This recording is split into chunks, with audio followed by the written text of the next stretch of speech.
I think the countdown is over, and we all have been waiting for this session, and I would want to warmly welcome everyone to today's webinar on what are thinking routines and some practical ways to use them in your art classrooms. I'm Ruchira Banka. I'm the founder and director at Art Journal Foundation. At Art Journal Foundation, which you must have commonly heard as IAJF, our mission is to support art educators with resources, professional development, and opportunities to connect with like-minded practitioners across the globe. And today's session is a part of this effort to bring practical strategies that make student thinking visible and enrich learning in the arts. In this session, we'll together explore how thinking routines can deepen inquiry, strengthen creative exploration, and support approaches to learning skills in the arts classroom. By the end of this webinar, I'm sure you'll experience a routine in action, and you'll also receive a set of ATL and thinking routine cards to take back to your classrooms. It is my pleasure to thank Ms. Ketaki to be here and to introduce her as our speaker for the day today. Ketaki is a passionate and experienced arts educator with over 12 years of experience across the Cambridge, MIP, and the IB diploma programs. She currently leads the arts department at an international school in China and has previously worked with leading schools in Mumbai. A graduate from the Sir J.J. School of Arts, Mumbai, and MSU Baroda, she brings together fine arts training with real-world experiences from galleries and museums, and making her classrooms practice both rigorous and authentic. Beyond teaching, Ketaki is also an IBIN member, an IBDP visual art examiner, a team leader, and an IB workshop leader. She's a contributor to the IB curriculum development team for visual arts, and we are truly honored to have her with us today. She'll guide us through this exciting exploration of thinking routines. I myself am here to learn a lot from you, Ms. Ketaki. Over to you. Oh, thank you so much for that lovely introduction. But I really am not all of that. I'm trying to be and learn every day. So let's see how this goes today. Hello, everyone. As Ruchira said, I'm joining you from China, where I currently teach. And I want to thank you once again. I know it's a Thursday evening, and all of us are tuning in after a full day of work.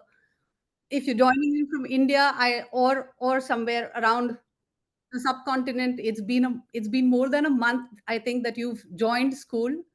So thank you so much for taking time out and being here today. Now, what we'll be doing is I'll try and share with you what I take into the classroom, how I have adapted some of the thinking routines for my visual arts classrooms. I have, in particular, two examples. One that I use with grade 9 at the IGCSE level, and the other is a more generic one that can be used for high school. So let's settle in, and I take your tea, coffee, water, whatever you need, and keep your cell phone handy, because you will need to scan a QR code to participate in a Menti just a few seconds from now. Right. So grab everything that you need, and get settled. I'm giving you about 30 seconds to do that if you want to quickly get up, take your phone, and so on. Right. So let's first begin by grounding ourselves in what we're going to be doing today. I want to reiterate that we will be briefly looking at what thinking routines are, how they are a practical and powerful tool, particularly in the arts classroom, and how they help to make student thinking visible, deepen inquiry, and make a more connected kind of arts practice for us teachers and for the students that we are dealing with or interacting with in our classroom. Now, the roadmap for the session is we'll try to understand and unpack what thinking routines are, and we try to see why and how they matter in arts education. I'll try to demonstrate one or two of the routines, like I already said, and you will be leaving with a toolkit of these thinking cards that I have designed from the Harvard Project Zero, taking that as a base and picking and selecting from there and curating a say around 40ish cards. So you can take it into your classroom practice with you. So that's like your hands-on ready resource that you will be taking away today. Now, whether you're new to these routines or you're experimenting with them already, you're using them in class, I'm hoping that there is something for you to take away today. And there's something that you can take and modify, make your own, and use it. So let's get started with a quick warm up. Uh, what I want us to do is think about your classroom space, think about your studio spaces, and what does student thinking look like in your classroom space, in your studio space? Is it verbal? Is it visual? Is it collaborative? Is it quiet sketching? What does it look like?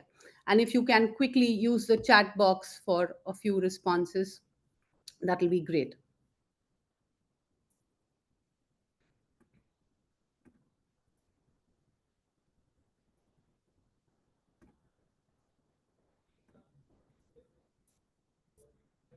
Okay, somebody's saying sketching, mind mapping,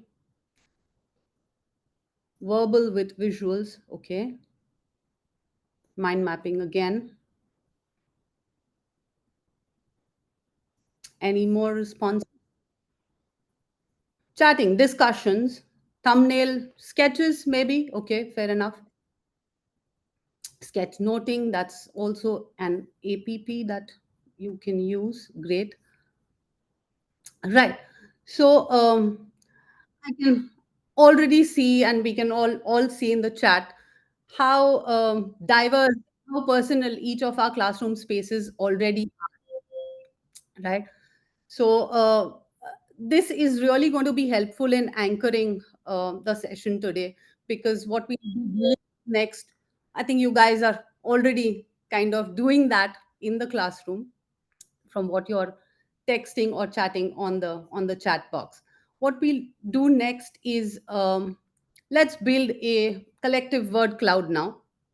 So if you head to this Mentimeter link by scanning by using your phone, what we'll do is what comes to your mind, any words, any phrases that come to your mind when you hear routines. And you can scan the Menti and try to respond on that Menti there. Let me know if things are not working.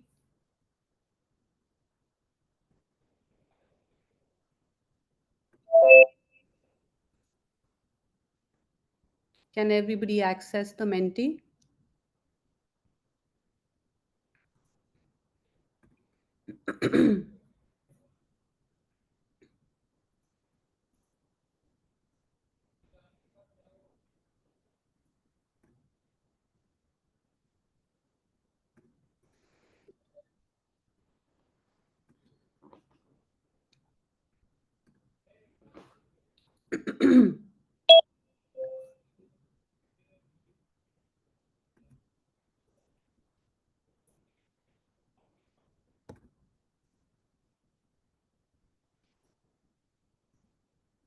Okay, there. For a second, I thought you were not able to access it. Right, reflection.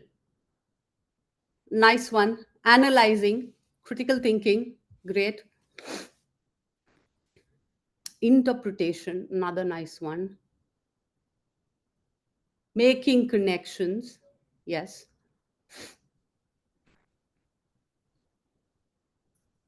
Can we have some more?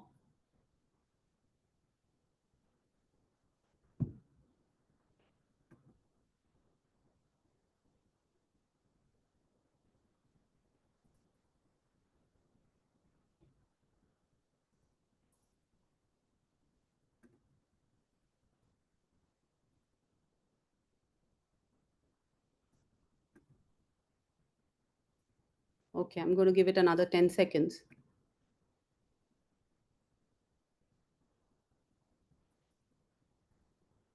Critique, yeah, group critique or peer critiques, yes, that's a new one.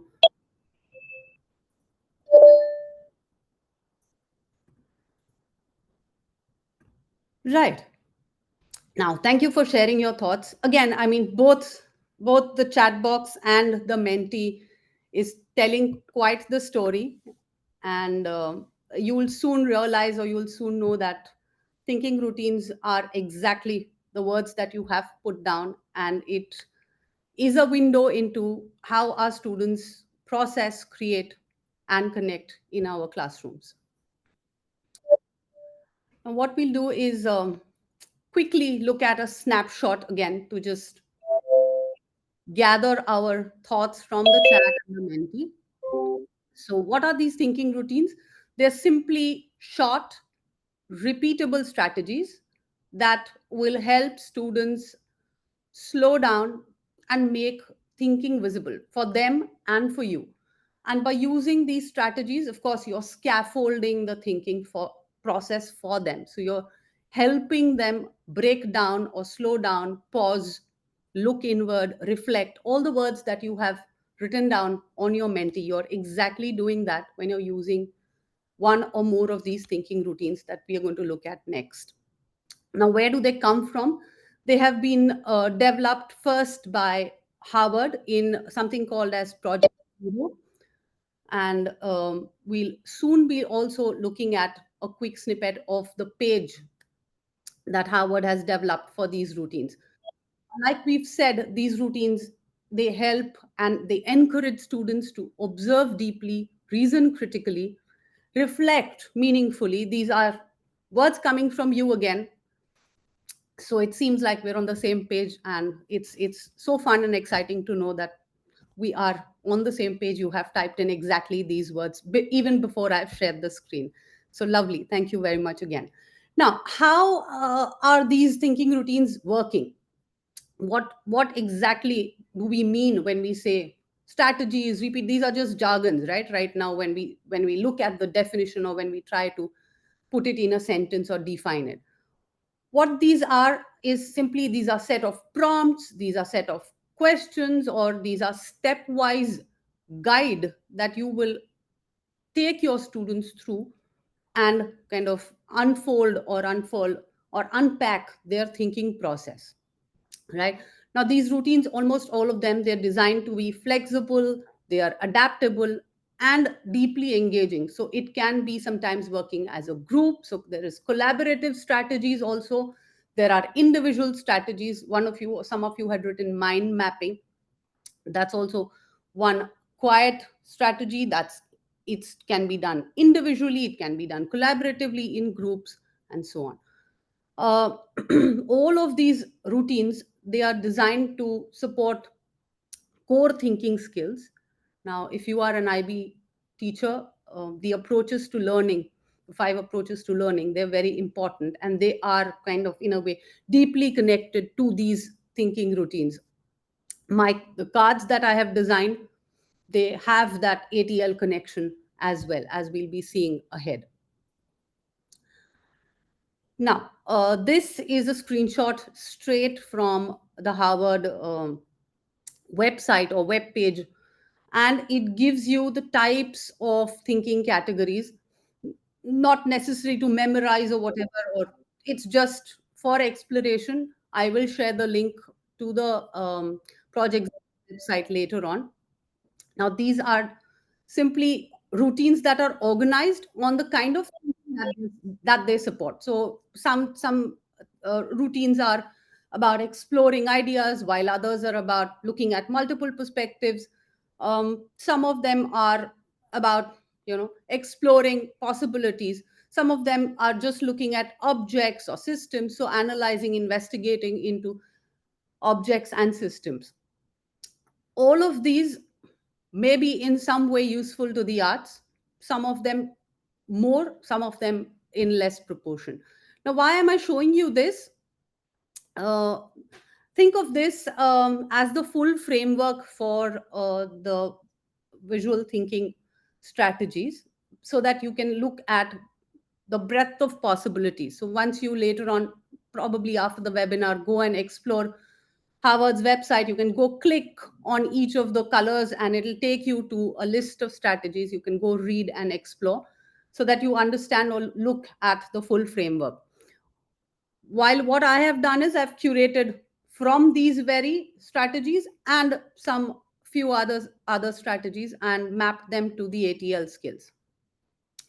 So think of this as the big picture for the toolkit that we will be looking at or you will be receiving around the end of this webinar. Now, why should we use them in the arts?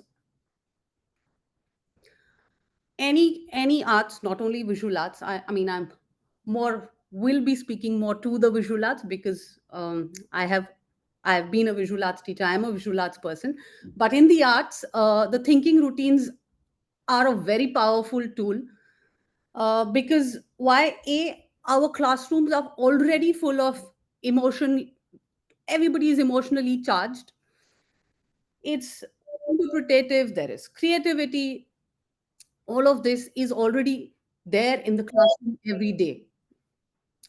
And what these routines do is it gives a structure to these already, existing emotionally charged setup in the classroom, and it will help students make links to what they see, what they feel, what do they want to communicate. It will just help them articulate better, whether they're analyzing a painting or they're composing a piece of music or they're developing ideas for sculpture. All of these routines, if planned properly, if we as facilitators choose and pick and take the right ones at the right point in our classrooms, then they will definitely deepen inquiry and emotional engagement for everybody present in the studio. Now, if you look at this Venn diagram on the left hand side, you will see how thinking, arts, and curriculum intersect. This intersection is where these routines thrive. And this is the intersection where that's the heart of our studio spaces, where learning takes place. Like I've said before, these routines, when you take them, they will make sure that they will encourage observation, interpretation, reflection skills in our students. And all these three are, I think, fundamental to any artistic process.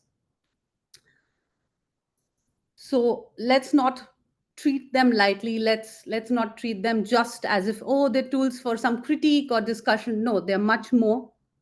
They will help students move beyond surface level responses into excuse me, a more nuanced, a more personal response where whatever they're thinking, whatever their concepts are, whatever their ideas are, it will take it to the next level.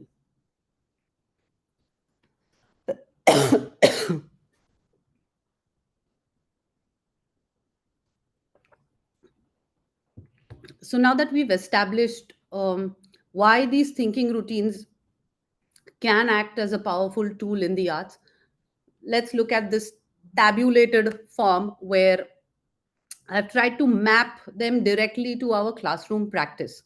Now, if you look at the table closely, it shows you how each routine aligns with an approaches to learning skills category: reflection, social skills, thinking, communication, organization, that is self management skills. If you are an IB teacher, you know exactly what I'm talking about. Then there is a column which gives specific uses or where this thinking routine can be used. So if you are an IB, IGCSE, or generally an arts person, these connections, by integrating these routines, definitely going to help you. Now, you'll notice that in the last column where it gives uses, many of the routines support multiple phases of our artistic process, like ideation, planning, or reflection. And that's the beauty of them. So you use one routine and it kind of repeatedly in the class, students get used to it, you get more and more comfortable with them. And of course, I mean, because it is supportive of multiple phases, even if you choose say 5 routines and go on repeating them, you're going to be able to use it for almost every step, every phase in your art production. Now, what we'll do is we'll explore the card set later, where you'll see these mappings. You can pick and choose. Once you have a PDF of the routines, you can pick, choose where exactly do you want to insert or place these in your classroom practice or into your lessons. Now, what we'll do next is we've seen a little bit of this mapping. I have not yet told you exactly what these routines are. I'm about to show you or demonstrate for you next. So let's zoom in on one routine in action, and let's see how we can move it from just a phrase or something theoretical to practice, right? So this is my example of typically of a high school, a grade 10 or a DP1 or a something like that, where we're looking at, say, for example, we're looking at identity, and we're trying to unfurl or unpack what identity is and trying to map students' identity. So this is my planner that you see on the right side. So it gives you a activity step by step and the thinking routine that is being used for each of those steps. So this is a routine that I particularly love, the paths, purposes, and complexities. I'll tell you why in a bit. It forces the student to pause and think about their identity and unpack it, not just, like the first thing says, describe using words. If you look at the second one, it says, why does it matter? So that's where the unpacking or the layered, the student will start seeing layers and not just linger around on the surface. So what started for me initially was I gave them just describe, and then we kind of moved on to ideation.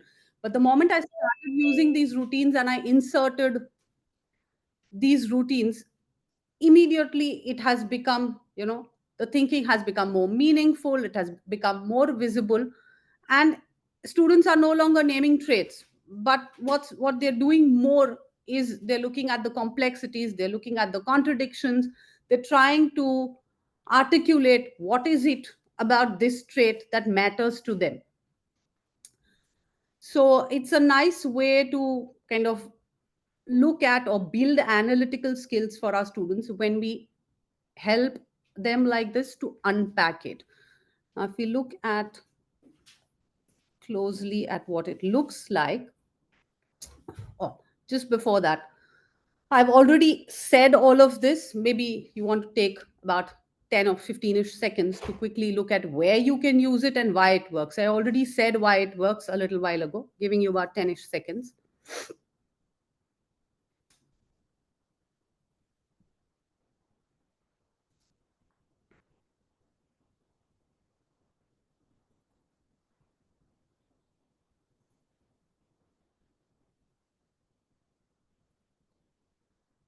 Okay, let's look at what this will look like in the classroom. What prompt should you be giving your student? And maybe we'll also look at next a sample response of how this can be attempted, the activity. So the step one is the word list creation, like we said. So think about who you are and create a list, all of that. So students are first putting down words, phrases that reflect their identity. That's step one. So once they do that, that's when you sneak in the routine, the paths, purposes, and complexity. And you give them these three questions to kind of unpack or decode with the each of the words that they have written down. So what aspect of your identity is this? They may have written something about their dreams, something about where they come from, where they belong, and so on. So it may be something to do with geography or fears or traits or ambitions. So then those are the words that they need to list down under paths. The next one is, why is it important? Why does it matter? What role is it playing in your life? And to dig a little deeper. What is complex about it? So, what are the contradictions, or are there any tensions that exist within this aspect of the identity? So, if you give the students, say, this step one and step two, and walk them through unpacking or working around this routine, then let's see what that will look like in a bit. So, if the student, for example, this is the response. So, instead of saying just ambitious, the moment I ask the question or I try to answer the question, why does it matter and what makes it complex? You see how it builds the layers. So the category is, I've written down place, Mumbai. Category becomes hometown. And then why it matters is because that's home. It feels like those are my roots. That's where I belong. So a sense of belonging. And why is it complex? Because I am from Mumbai, but I have this, not so nice relation or love hate relationship with city life. I don't like crowd. I'm an introvert. I'm so see how you can unpack, or one can unpack this. So if it's a student, maybe a student is writing for places Goa. My grandparents live there, for example, and that's why I'm writing Goa as a student. Now, when you ask why does it matter and what are the complications, probably the student may end up writing, oh, it's a holiday destination, it's a place of comfort, it's where my grandparents are, or it's where my family comes from, but I live in Mumbai, so I feel disconnected from the place. So again, that's the what makes that relationship with the place complex. So likewise, even if they list down about 5 to 8 as a first step to unpacking who they are, what their identity is, it gives you so much more. It's like, peeling layers of an onion until you reach the core, until you reach what is in here. Once I think the students do this stage, the next stage is where we ask them to look at visuals, come up with sketches. That becomes then easy. You're already you've unpacked all the possibilities. You've looked at all the layers of your own identity. You've looked at, you're reflecting on who you are. And if you look at the next stages, like what I had said here, the think, pair, share, this is another routine where you're sharing with a partner, you're sharing with your teacher, you're sharing with your friends in class. Then it becomes even more layered, because the friend or whomever is listening, the teacher, there will be some inputs there. They will not only listen, they will share their own thought process, they will share their own responses to what student is sharing. And after that, if you do the third one, I used to think, now I think, this is the reflection stage where the student will immediately get a clear picture of how they used to think about their identity, and after undergoing this routine or unpacking it nicely, what all have they discovered, and again going back to the core, trying to see what they can work with for their visuals.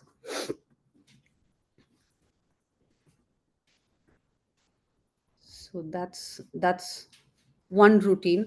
I'm going to pause here. If anybody has a question, if anybody has some comment or input, please go ahead. Please unmute yourselves and please speak.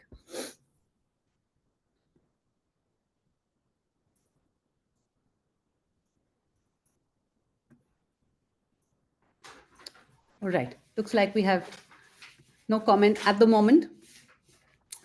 Not a problem.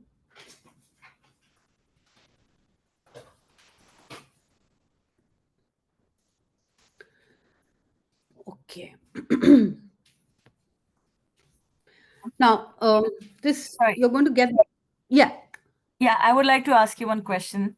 When you're running this thinking routine, which is a wonderful one, I really like the way you get into the depth of the topic with this yourself. But when you're running this, do you give them the prompts on your screen, or do you create a worksheet for them or something? How do you do this with them, with your Um, students? Right. Thanks, Samir. Now, what I do typically is the step one and the step two that you see listed on the screen right now. That's just a small snippet or a part of what I give to the students. Now it depends on who you are dealing with in the classroom. In our classroom itself, there are various levels of students. Some, will just need the step one, step two exactly in the way that is put right now on the screen. Some of them may need a little more, support in terms of, say, unpacking it, putting a blank table there, helping them with prompt words, or helping them with, listing out an example. So it's totally up to you, because it is, case per case. You know best who your students are, you know best how they learn, and what kind of support each one in the classroom would need. So then you can cater to each one accordingly. I mean, I'm not saying if there are 10 students, we end up creating 10 different things for the same this thing, but you can differentiate slightly there with more support for some, and, just giving them some others will receive just the prompt. Students who will, just by receiving the prompt, it's going to be good. They're going to be, they will think like this. Give them just the step one and step two. Or if you're starting out using these routines, I think then it's a good idea to create a worksheet, be a little bit more meticulous, give them an example. um, Everybody sits around in a circle or in a group, and you get them to do it together, or you sit around with, pairs, and you kind of facilitate that initially for them. There are various ways to do it. When I typically started, I did the same thing. Some of them received just step one, step two, but most of my students needed a proper worksheet. So then I had something up on the screen for them, plus I handed out sheets and so on, because some of us need some physical printout paper, something, and that's how we learn better. So it all depends on who you're dealing with, what your students are, and you can take it from there. I hope that Thank you. answers. Yes, Yeah. absolutely. Thank you so much. Do we have any more questions before we move on? All right. Now you can Yeah, hi, adapt Kirti. this again. Yes, sorry. I have one question that how can we support different learners while using VTRs? I I mean, think the I want learners with different needs, to say that again, the learners. with the different needs, or to create the differentiation within the classroom. I think I already answered that, but let me repeat it quickly for you. Fine. What you can do is build a worksheet. Within that worksheet, say, put a blank table, give an example, and then hand it out. Or you can do all of this and sit next to your student, sit next to your, if students are working in pairs, sit next to them and support them verbally, guide them, lead them into unpacking this themselves. So there is another something that I do with the kids, where we look at the cultural iceberg diagram. I don't know if everybody's familiar with that. And students are expected to, or I ask students to make their own cultural iceberg.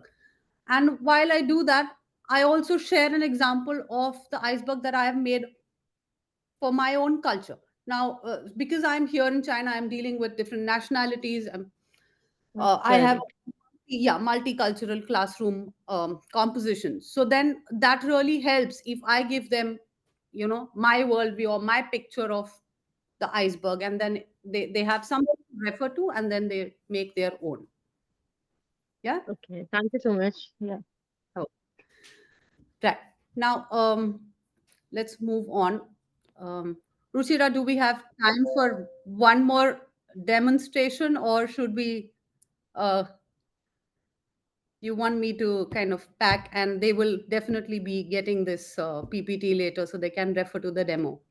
No, we have time. It's 7:35, so we have Lovely. 20 minutes. Super, super, super.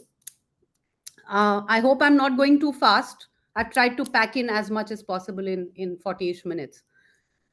So let's look at another example. This is typically something that I would take I've taken this, I mean, even to lower grades, to MYP, to grade 5, to grade 6.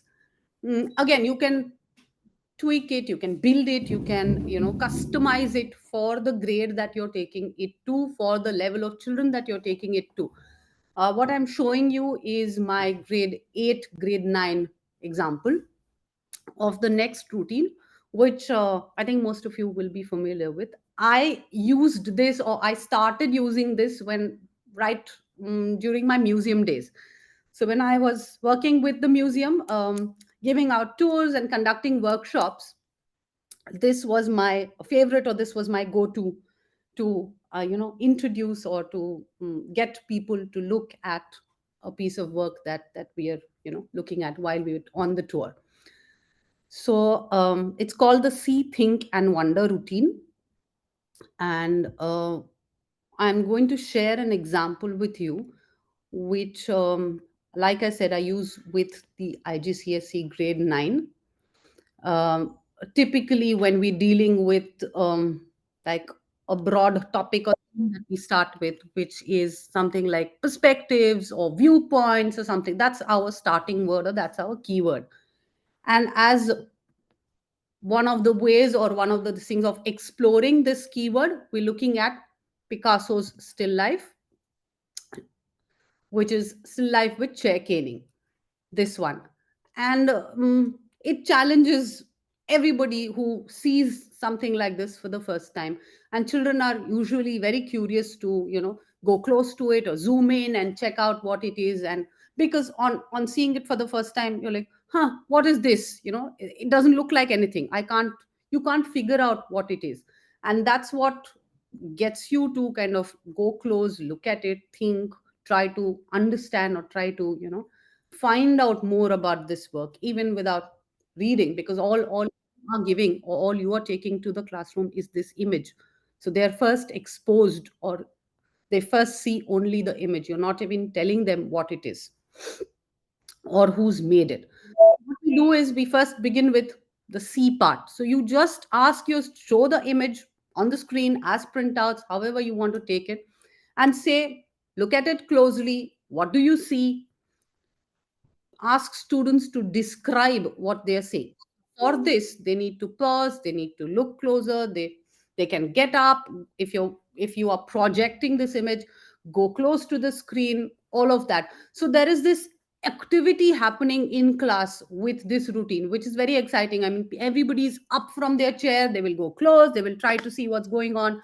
If you've given them a printout, they will huddle, they will try to manually zoom in and try. So there is this buzzing activity that you see when you say, oh, describe what it is.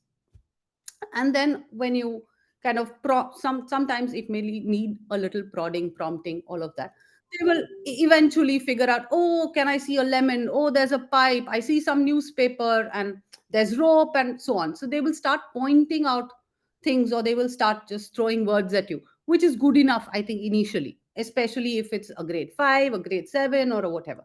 So that's the first step. Look, see, pause. That's what you ask them to do. Then we move to the next one, which is think. Now that you've identified there's a pipe, there's a newspaper, there's blah blah, all of those things, you are trying to make sense of why that, or why is it collage, or why is it not a painting, or is it a still life, is it not a still life? You're trying to ask these questions, or you're trying to think based on what you've just observed, or what you've just pointed out. So this stage is where your interpretation begins. And the last one is wonder, which is prompt students, or prod them to ask questions. Why does the still life look like this? Why isn't like a regular still life? Why doesn't it look representational or realistic? So these are the kind of questions that students will start asking. Typically this routine, one, it just helps you detach yourself from the context of the work. We want to go to the context, but not so soon. So it'll help students do that. They have no context, they don't know what this is, they have no info, they're just looking at an image. This itself is going to eventually lead to deeper inquiry, more discussion. And then when it's teamed with history, when it's teamed with a contextual understanding, when you give them information, it's just building on what this routine just did to them. Now, where to use it and why this is going to work. Again, this is very versatile. You can use it as a starter for a new unit.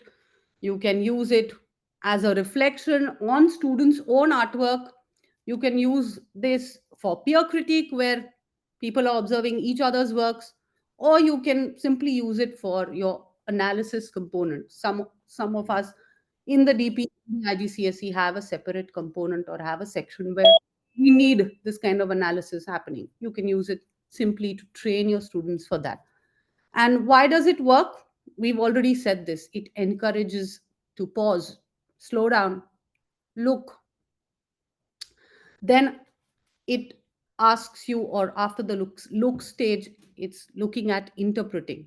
No judgments, because there is no context. Interpretation based on what you see. And it's promoting, again, thinking skill and a shared inquiry. You can, turn this into a group discussion, and become a, race kind of a thing, where you're having two teams. So it can be done in various ways, where again there is this, buzz, or there is this activity in the class. And that's why I think this is one of my favorite. And if you do this with middle school, believe me, I mean, they will go back so happy. Just devote your one lesson. I mean, these things take time. Devote one lesson to this and do it time and again. You will see the difference. You will see how excited kids are when you bring something like this to the classroom, and how deep conversations, or how it will deepen just the whole concept that you're trying to reach out to them with.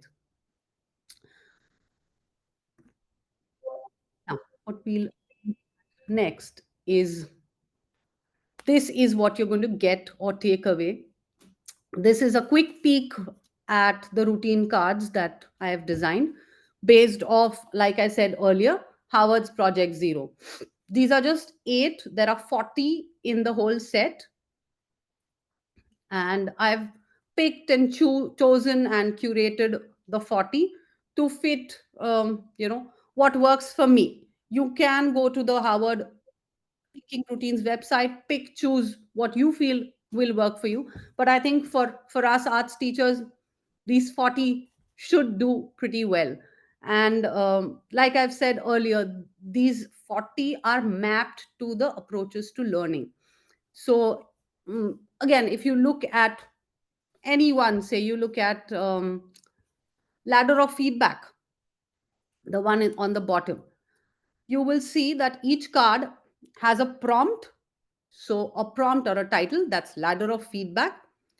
It has a suggested use. So under ladder of feedback, it gives you how to use, what to do with it, and a thinking move that it supports. So on the top, it says structured peer feedback.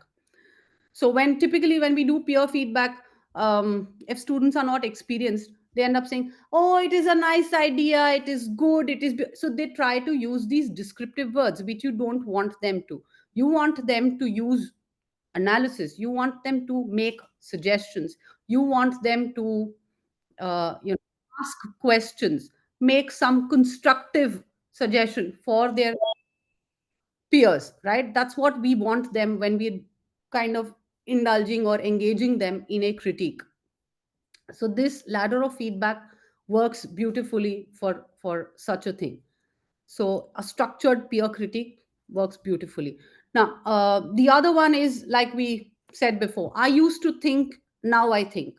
This is again excellent to capture shifts in understanding, whether it is after a critique. So after the peer critique, what do I think, what I used to think about my piece, my ideas, what it's communicating, versus what has shifted for me right now after the critique or after the discussion, or even after say a studio experiment. Yeah, it failed, it didn't fail, what are the successes? I used to think, I've chosen a medium, I worked on it, I experimented, worked, didn't work. So again, very reflective in nature. So the ATL skill here that you can map is your reflection. And for many of us at the IGCSE and the IB, it is also going to tie in or map straight to your assessment objective, which talks about reflection, reflection, reflection all the time. So, I mean, again, multiple uses. You use one strategy, it helps you in your classroom, in your assessments, generally to enhance student thinking. And so you see the power of just using few of these, and I think it'll do wonders. It's done wonders for my classroom. I'm still experimenting, still learning, still teaching and taking them and trying to see how I can best take them to my learners. Now, I think if you have questions, I'm ready to take them again before we kind of conclude.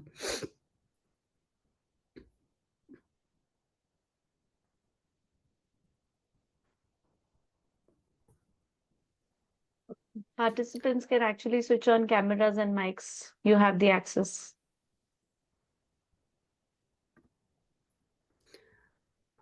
The team will email you the full set.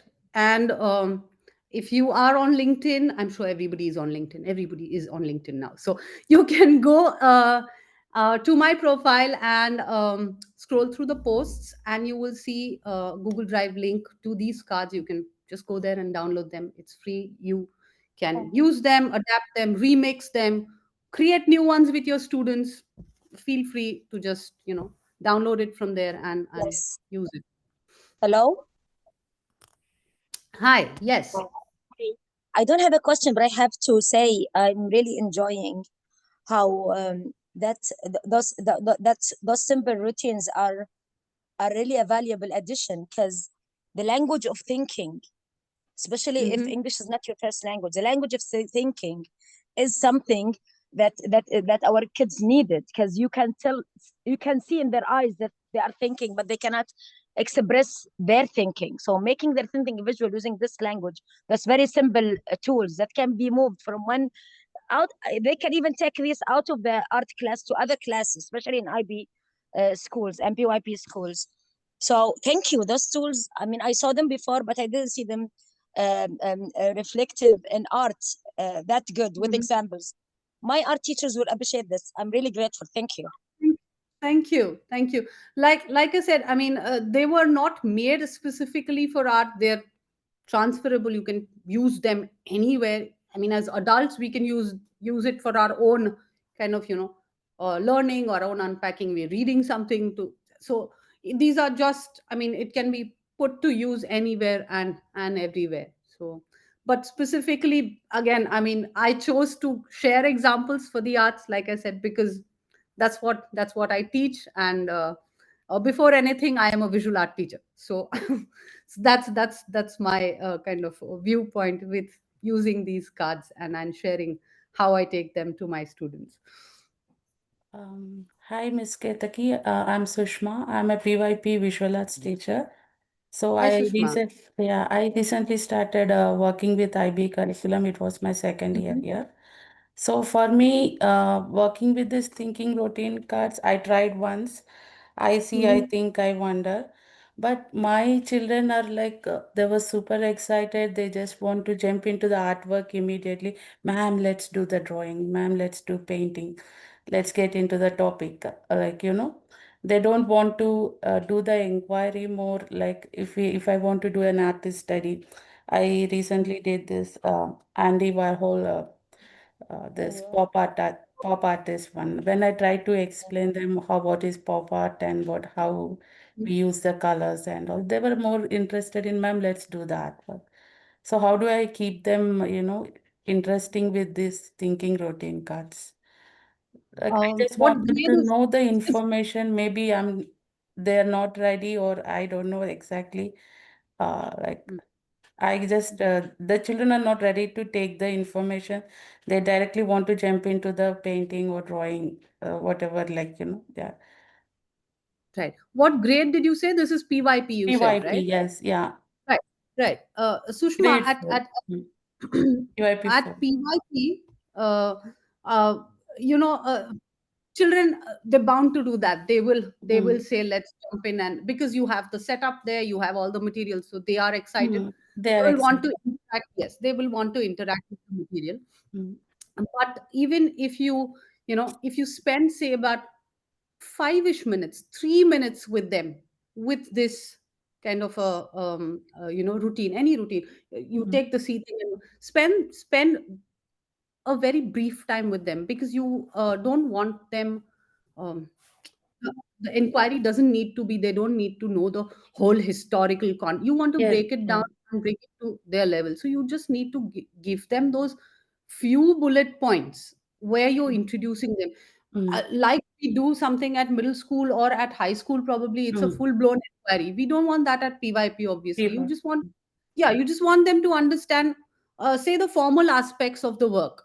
They don't need to go into the industrialization and all of that bit so much. You just Right. want them to look at, oh, what colors is it repeated pattern, how is it create. You just want them to explore those kind of things. So even if you Yes. limit your kind of inquiry, or even if you limit the routine to just this, I think it's good at a PYP level.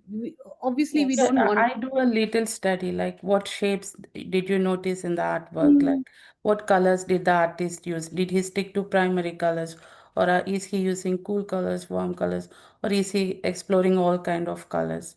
What kind of shapes he's trying to present? Just few points. Yeah. I think you're on the right track, because Yeah. again, I mean, I I've not really taught PYP, PYP, but yeah, yeah. yeah, I'm It's more of an sometimes environment. challenging Uh, when, can, implementing these IB things into arts category. Yeah, yeah. can I add something, ladies? Because this is a very rich discussion that I've been through. Okay. Can I add something? Is there a time?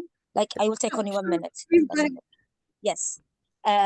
We have to understand that those kids are around machine, around screen time, where the frame changes every second and every click is reacting very fast. The parents are busy now. The slow living is not there anymore. So to teach them to observe, slow down, slow thinking is key.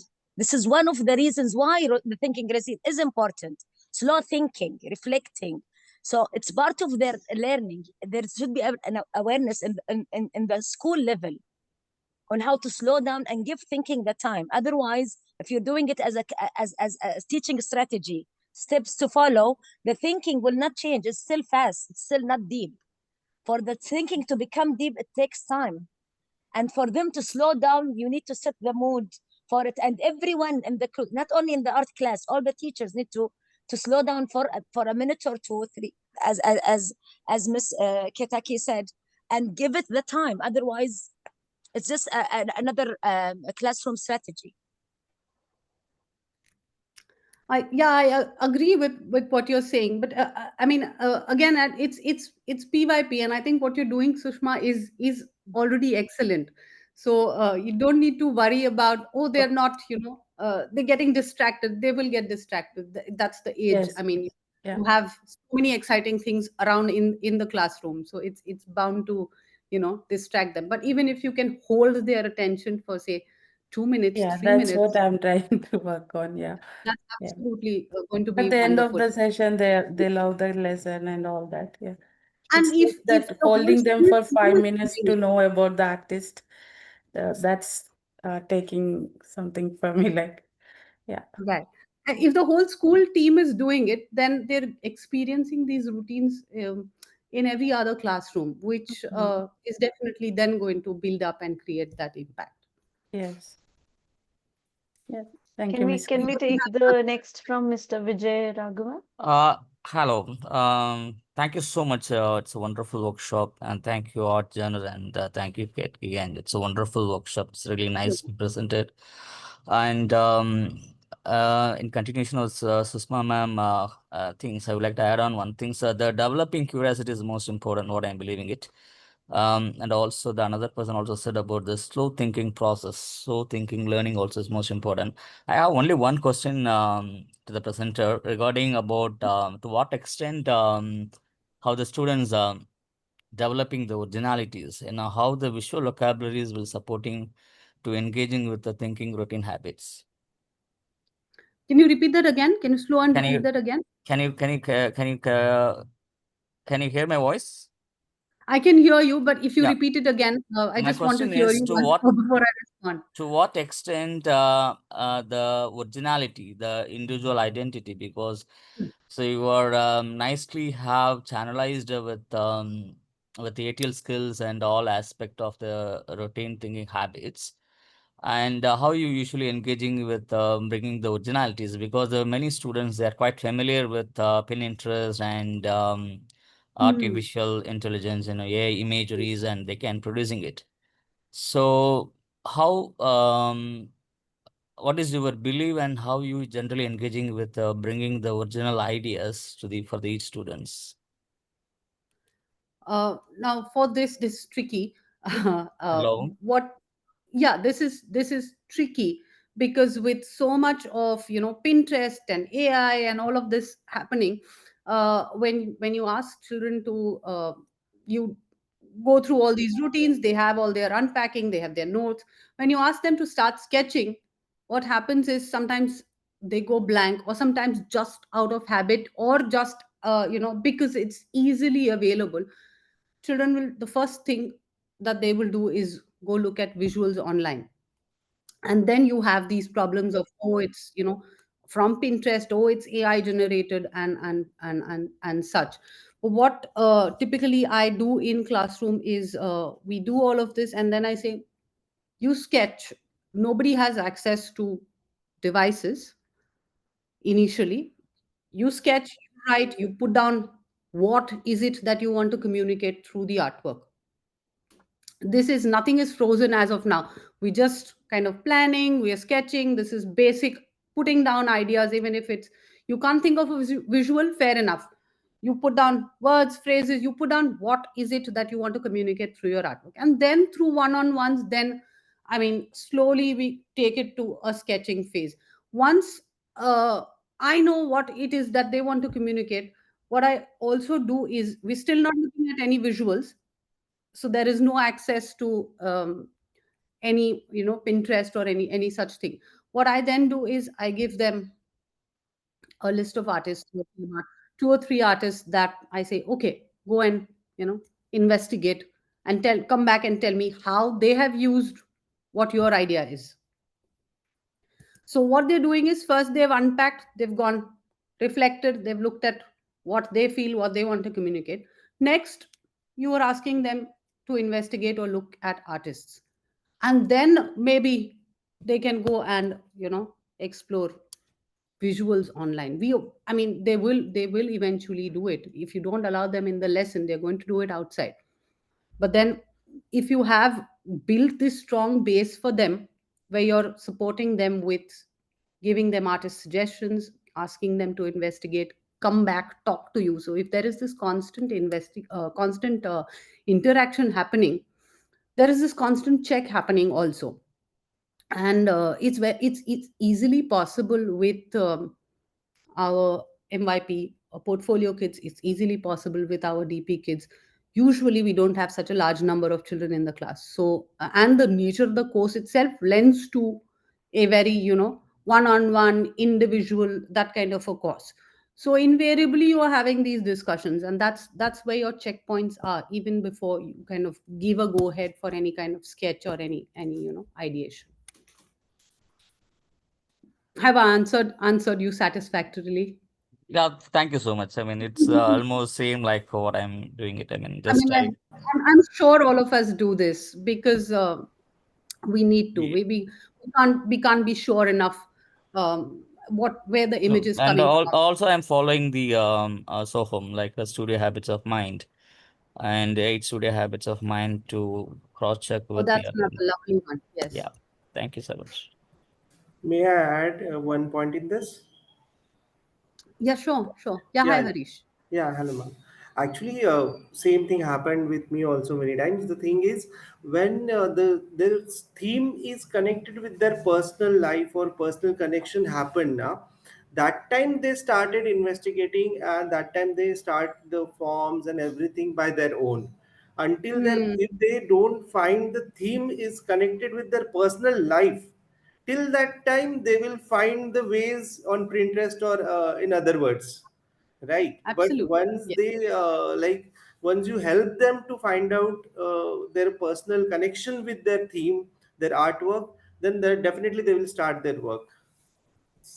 And I would That's like what to I add on to this, that yeah. when you take these artists to them, or when you were suggesting these artists, uh, I don't merely ask them to look at why they have done this, what's the medium, or look at only the technical aspect. I always say, how have they made it? So is Yeah. there a sketchbook? Go back. And What why? was the starting? Understand the process of this art. And if that's available, or if they read or look at a video, even, a snippet, a 3-minute video of the artist speaking about his or her process of making a particular artwork, or generally their body of work, it helps them a great deal to know where they are coming from, and then make Exactly. this connection for themselves. Very true. Thank you. Okay, All right. and thank you, Ketaki. I think it's time for us to wind up. There have been a few more interactions on the chat box. Participants Mhm. may actually want to look at the answers provided by their peers. Hmm. Personally, I would like to thank you for such an insightful and, of course, a very practical session. This truly shows in your experience and expertise in your classrooms. Thanks to all our participants as well to join us today and contributing to this learning space. In fact, our Journal Foundation always believes in creating this strong community of art educators who learn and grow together. And I would like you to stay connected with us through our WhatsApp communities or the LinkedIn or our social media connects. The links are on the chat box. I'm also happy to share with you our annual professional development event that is called the Aesthete Conclave. This time it's happening on 13 September in Mumbai. It's our flagship platform for the IB and Cambridge arts educators to collaborate, share practices, and reimagine arts together. So we would like to invite all of you for the same. For students also, we have something coming up, our annual online arts competition for visual arts, theater, dance, music, and scene creation. That's gone live today, and it's open for all school students across the globe. So please do share the details with your students and register them for this global recognition platform. We look forward to seeing many of you at our upcoming events and continue this learning journey with you all. All the details are on the chat box. At any point of time you wish to connect with us, please do. And if you feel that such sessions are useful for you, let us hear your contribution on our Google review, which will help us grow further together with you.